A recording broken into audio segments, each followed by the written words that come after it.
കോഴിക്കോട് കണ്ണാടിക്കൽ സ്വദേശിയായ അർജുനു വേണ്ടിയുള്ള തിരച്ചിൽ അവസാനിപ്പിച്ച് മടങ്ങുന്നതായി മുങ്ങൽ വിദഗ്ധൻ ഈശ്വർ മാൽപേ. വെള്ളത്തിൽ മുങ്ങിയുള്ള തിരച്ചിലിന് അനുമതി നൽകാത്തതിനെ തുടർന്നാണ് മാൽപേയും സംഘവും മടങ്ങിയത്.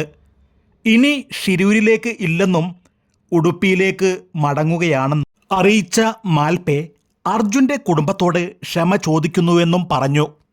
ഡ്രഡ്ജർ ഉപയോഗിച്ച് മണ്ണു നീക്കി പരിശോധന നടക്കുമ്പോൾ സമീപത്തായി വെള്ളത്തിൽ മുങ്ങി പരിശോധന നടത്താനാവില്ല എന്നായിരുന്നു പോലീസിൻ്റെയും ജില്ലാ ഭരണകൂടത്തിൻ്റെയും നിലപാട്.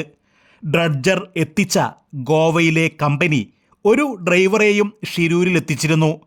സർക്കാർ നിയോഗിച്ചിട്ടുള്ള സംവിധാനങ്ങൾ മാത്രം തിരച്ചിൽ നടത്തിയാൽ മതിയെന്ന നിർദ്ദേശത്തെ തുടർന്നാണ് മാൽപേയുടെ മടക്കം.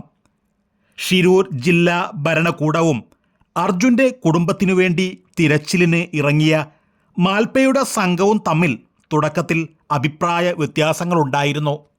ഈശ്വർ മാൽപേ സ്വതന്ത്ര തിരച്ചിൽ നടത്തുന്നതു സാധ്യമല്ലെന്നു കറുവാർ MLA കൃഷ്ണസേൽ പറഞ്ഞു.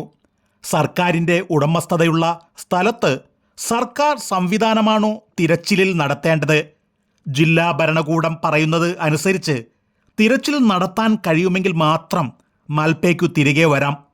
അദ്ദേഹത്തിനു തിരച്ചിലിന് കൂലി വേണമെന്നു പറഞ്ഞാൽ അതും നൽകാൻ തയ്യാറാണ്. എന്നാൽ ഭരണകൂടത്തിനെതിരെ സംസാരിക്കുന്നത് ന്യായമല്ല.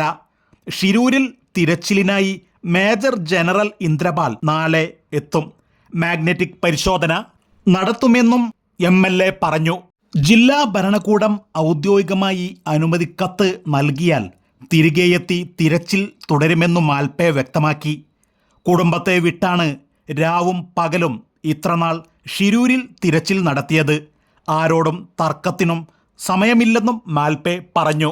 മാൽപേ തിരച്ചിൽ അവസാനിപ്പിച്ച് പോയതിന് ശേഷം നമ്മൾക്കെല്ലാവർക്കും തന്നെ മനസ്സിലാക്കാൻ സാധിക്കുന്ന ഒരു കാര്യമുണ്ട്. ഡ്രഡ്ജർ അവിടെ ഉണ്ടെങ്കിൽ തന്നെയും അവിടെയുള്ള തിരച്ചിലുകൾ ഇനി വളരെയധികം പരിതാപകരമായിരിക്കും. സത്യത്തിൽ ഡ്രഡ്ജർ ഉള്ളതുകൊണ്ടല്ല അവിടെയുള്ള സാധനങ്ങളൊക്കെ, ഗംഗാവാലി പുഴയുടെ അടിത്തട്ടിൽ കിടക്കുന്ന സാധനങ്ങളൊക്കെ ഇപ്പോൾ കണ്ടെത്താൻ സാധിച്ചത്. ഈശ്വർ മാൽപേ വന്നതുകൊണ്ട് മാത്രമാണ്. ഈശ്വർ മാൽപേ ഡൈവ് ചെയ്ത് ഗംഗാവാലിപ്പുഴയുടെ അടിത്തട്ടിലേക്ക് ഡൈവ് ചെയ്ത് കണ്ടെത്തിയ സാധനങ്ങളാണ് ഇന്നും ഇന്നലെയുമൊക്കെ നമ്മൾ കണ്ടത്. അതുകൊണ്ട് തന്നെ ഇനിയുള്ള തെരച്ചിൽ നമുക്കൊരു തൃപ്തിയും ഇല്ലാത്ത ഒരു തിരച്ചിൽ തന്നെയാണ്. സത്യത്തിൽ മാൽപേ തിരച്ചിൽ അവസാനിപ്പിച്ച് പോയത് അർജുൻ്റെ കുടുംബത്തിനും അതുപോലെ തന്നെ ലോക മലയാളി സമൂഹത്തെ സംബന്ധിച്ചും വളരെയധികം നഷ്ടം തന്നെയാണ്. ഈശ്വർ മാൽപേയുടെ ഡിമാൻഡ് ഷിരൂർ ജില്ലാ ഭരണകൂടം ഉൾക്കൊണ്ടുകൊണ്ട് അധികം വൈകാതെ തന്നെ ഈശ്വർ മാൽപേയെ തിരിച്ചു വിളിക്കും എന്ന് നമുക്ക് പ്രത്യാശിക്കാം.